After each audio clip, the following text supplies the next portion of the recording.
Donda came out. Kanye West. There's so much to talk about. Where do we even start? So much Where to do talk we even about. start? Wow. Jeez. Yeah. So, what record is this for Kanye? His 10th solo album? I think so. Yeah, his 10th solo album, Donda. Here at last after three listening events, and I think that's a notable thing that people that have been really eagle-eyed, or I don't know, their ears were eagle-eyed with these events, is that this is the third version of Donda at least. You know, there's been changes, and that's just where Kanye is as a creator at this point. I think we just have to accept this, I'm a fix right? wolves. Right. And I'm a fix Wolves from 2016, The Life of Pablo. That feels like ancient history at this point because for the most part, The Life of Pablo, the vision of that record was discernible from Kanye, and Kanye seemed to still keep his vision straight. Yes, he tweaked Wolves. He added St. Pablo to the track list. Did a few other, like he swapped in a line here or there. For the most part, though, I think we kind of like overhyped how much editing was really done to T-Lop. After it was released. Yeah. Right. But and you would have actually thought that maybe that had been a flash in the pan because we didn't get any of that with Ye or Jesus is King, nor do we get it for any of the other good music albums from 2018 that Kanye was closely associated with, of course, with the Wyoming recording sessions. But then to get Donda the way we did with nearly what 2 hours of material Yeah, and hour 40? right and what Hour 27 48. Jesus hour Christ. 48 27 tracks, notably four tracks at the end that are part twos, effectively just different versions of songs Mhm. already on the album. That just strikes me as so un-Kanye like because Kanye was the ultimate curator. Now Mhm. he's making an album that's so bloated and long that we have to know what's good and hot. He didn't already know this himself and tell us what's good. We have to Mhm. decide ourselves. That is the first time that's happened listening to Kanye. And it just shows that I don't think he can keep his vision straight anymore. And like we've known this the past few years, right? Where he makes these albums, sets these deadlines, but he doesn't really make the albums until he tells us he's making the album. And it's like constantly rushed and redone all the time, right? We went through this Yeah. with Yandi, which largely leaked in full. He didn't even put it out, right? And I think there's some great records on Yandi, but it is what it is. And I just think we need to shift our expectations a little bit because Kanye also is an old rapper, and there's not exactly a lot of great success for old rappers in their 40s, and especially with everything else that comes with being Kanye West, as we know. Um, I think listening to Donda a few times because I had a lot of time to sit with it. It's just kind of just like I guess like taking a step back and realizing that like okay, yeah, like this, we're just in a different phase, and like there's still moments of Kanye brilliance on Donda. Of course there are, and those moments are awesome. And he still gets so much out of his guests. His guests largely show up amazingly on this because that's what he does. But Yep. Kanye himself often isn't totally present on his own record, and that's disappointing. Yeah, we've I feel like we had a similar conversation with The Life of Pablo, right? Where that was also like a I think 19 track album. There was a lot of tracks on Life of Pablo, and I think we said like, you could take 12 songs on here and have a really strong Kanye West album. And for me, I look at this album and there's, I think a very strong starting five. And then there's like a bunch in the middle that feel a bit forgettable to me. And then there's like a really strong ending right before the part twos. And I'm at this point where I'm like, man, I agree. I think he has lost a bit of the like curation ability where he's almost just like got so many ideas, so many things he's trying to talk about that it's hard for him to kind of decide how do I mesh this all together and how do I make this a strong just like 10, 12 track album. But at the same time, I also think we haven't gotten music that feels this focused on a solo Kanye project. Hmm. Boy, probably since Pablo. I mean, Yeah, definitely. Ye itself had maybe a few moments. Uh, God is King, I think, is always going to go down as the worst Kanye album, which is, not that the tracks are necessarily horrible. There's still a few moments on there too. Um, but yeah, there's some really really cool Kanye moments on this. It's also hard, I think, for me to kind of reconcile. This is obviously like his almost like his opus at this point. If you look at his career, this huge sweeping work with his mom's name as the title, Right. and like the obviously trying to pay some sort of respect to his mom, make this huge, amazing project, but also make this like a reconciliation, introspective divorce album with his wife Kim Kardashian, who appeared on the field at Soldier Stadium, and they had like a wedding type ceremony. I don't even know how to frame it. He had the listening parties themselves play a role into how you think about this too, as this, like, it went from being just the field to being him running around in this like weird get up in the second one, to then him building a replica of his childhood home and setting it ablaze on stage while Marilyn Manson and DaBaby were present. Like, there's so much going on around this. I found myself missing when Kanye would just make a really good album and drop it. Like, Mm-hmm. when was the last time that happened? Uh, Maybe Jesus. 808s.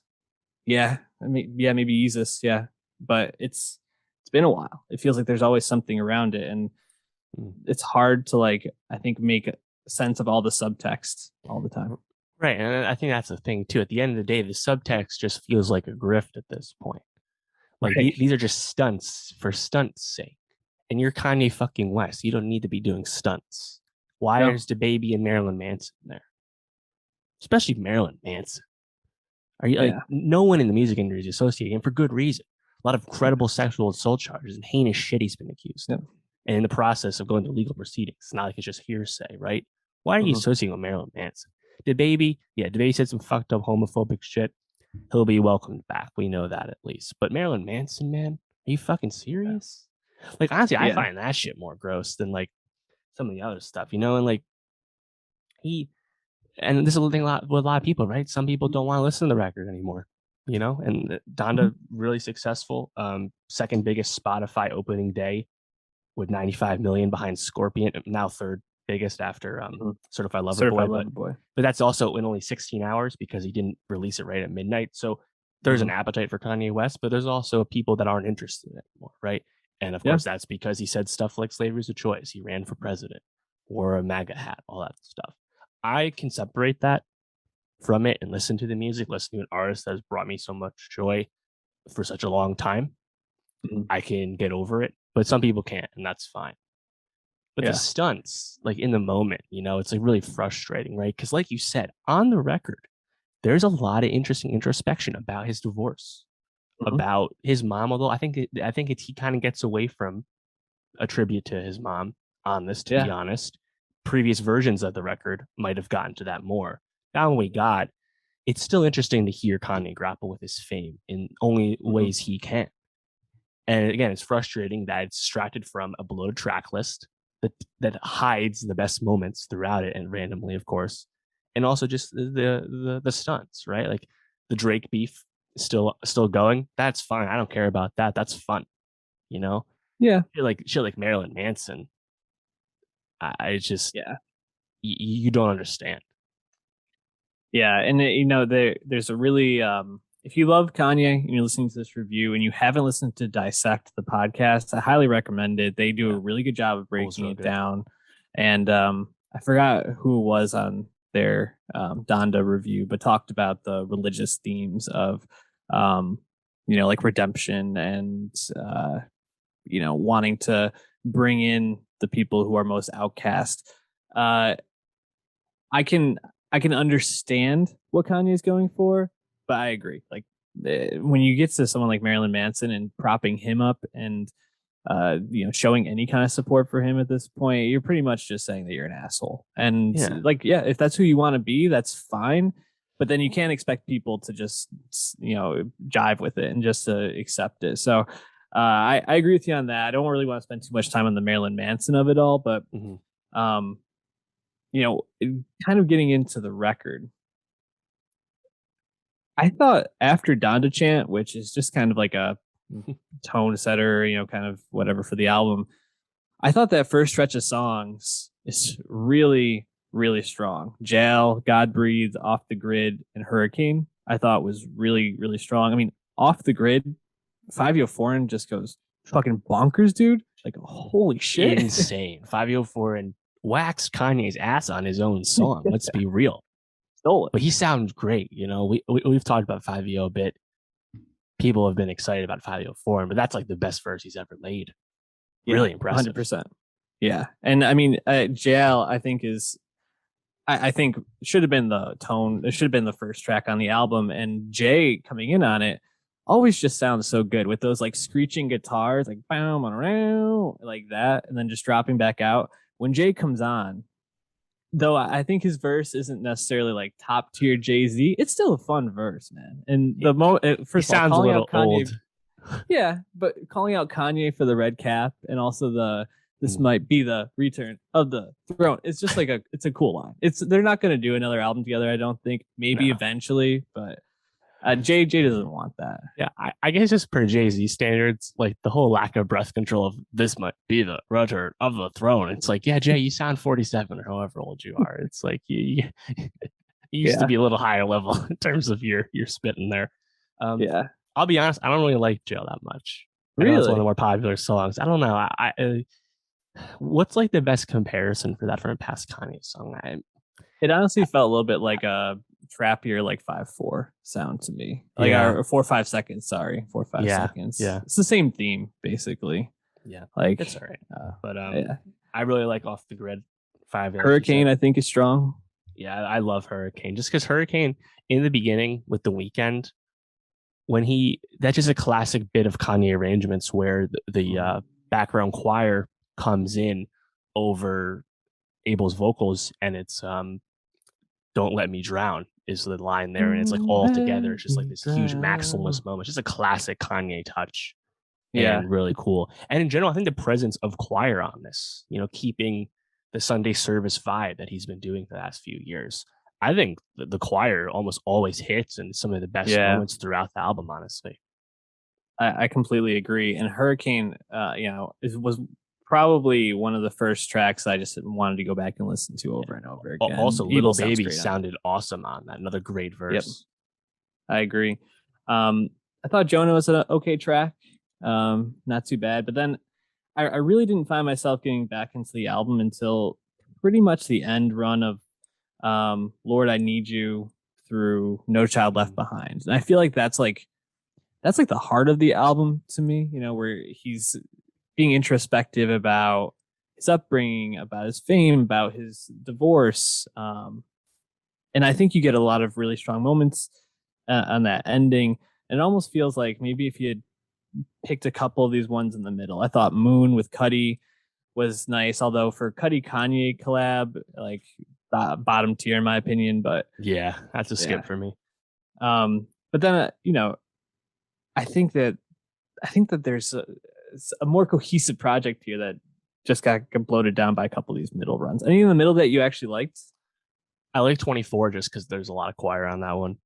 Yeah. Remote Control is a great example of what a past version of Donda could have been because that one was really widely celebrated for a Cuddy feature that it's no longer present. You know, alas. Um, what's the one with the Griselda dudes? Hmm. Keep My Well, Spirit Alive. You got West Side Gun, you got Conway showing up towards the end there. Thought that was cool. Nice look for them. And in general, I like most of the guests. Like even on a song like "Okay Okay," which the second best 5 feature on there, but also Yachty. I thought Yachty sounded pretty good. It is kind of weird though to hear Kanye with a lot of like rap guests on his album, just because Kanye as a rapper, like in terms of like putting bars together, is not where he once was. Therefore, the best moments on this for him as a performer is where, as you said, when he's talking about his divorce and stuff like that. Because like bar for bar, he's not like he actually can't stand up with Little Baby anymore, which is a funny thing to think about. You know? Yeah, and he also can't sing that great. Which No. it's funny. It's like, what does Kanye do well? He's a producer really at this point, but a Yeah. great producer, great curator. Um, yeah, we're gonna do Kanye rankings, so I don't want to like necessarily get to that point. But do you think this is an album you'll find yourself going back to a lot this year? Just a few tracks. I think Hurricane. Okay, okay. I like New Again. Again, choir. So uplifting. And then I also love Pure Souls. Amazing Roddy Rich feature. Um, Yeah, I don't love Jail too much. I know other people do. A lot of people like No Child Left Behind. Come to Life is probably one of my favorite tracks. I think it's just like one of the most beautiful songs he's made. Mhm. The piano overlays are really cool in that, and um, obviously that's probably the track that people associate most with his reconciliation with Kim Kardashian at this point. So, Right. Yeah, I mean, man, yeah, Tell the Vision on here was just a brief Pop Smoke feature. That's basically a flip of the Kanye feature yeah, on the second Pop Posthumous album. It's like, why is that there? This is it didn't need completely to be. unnecessary, you know? Mm. Um, the song with Travis and Baby Keem, Praise God. Uh, Baby Keem's verse is very bad. Definitely him punching way below his weight in terms of like weird ass rhymes and stuff. Yeah. Like on Jonah Vori, who's a frequent guest on this, he's I think just okay on that hook, and like yeah, little Dirk on there, Chicago connection. Kind of funny to see Dirk pop up on Donda after he released a song called Kanye Crazy less than a year ago. Um, Hmm.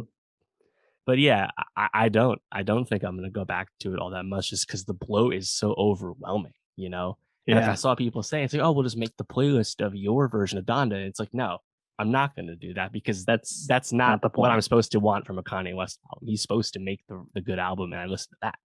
I'm not Yep. supposed to decide what's good. It's Exactly. very frustrating. Yeah. Well, what do you think the legacy of this whole rollout's going to be? I think if anything, we might see more artists of Kanye stature. People like Drake. I could see. He obviously didn't do this for Certified Lover Boy, but couldn't you see Drake doing like big listening parties in the future, using the Mm, anticipation of a new album as something to propel some sort of financial gain? Because he made a lot of money off yeah, these listening parties. he did. He So said Apple streaming records, all that. Yeah. Uh, doesn't seem like something Kendrick would do. Doesn't seem like something no, Frank would do. I think Travis Scott would do it. Yeah, that one adds up.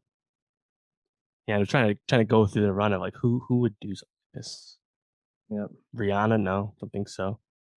It's Eh, like I wouldn't put it past Rihanna. She's a billionaire now. She'll do whatever. I think if she'll bring her Frank money in. Frank does do blonded radio on Apple Beats One, so maybe something of this ilk he would consider. But I mean, the grand scale of doing these in arenas kind of Mhm. precludes itself to only a handful of artists anyway, and you have to kind of be quite into yourself as Kanye is to pull it off. Honestly, because he didn't finish the record for a month, and he was still telling us all about it along the way. I don't know who else is really that into that. Yeah, maybe Travis will do something with Utopia. That's an interesting idea.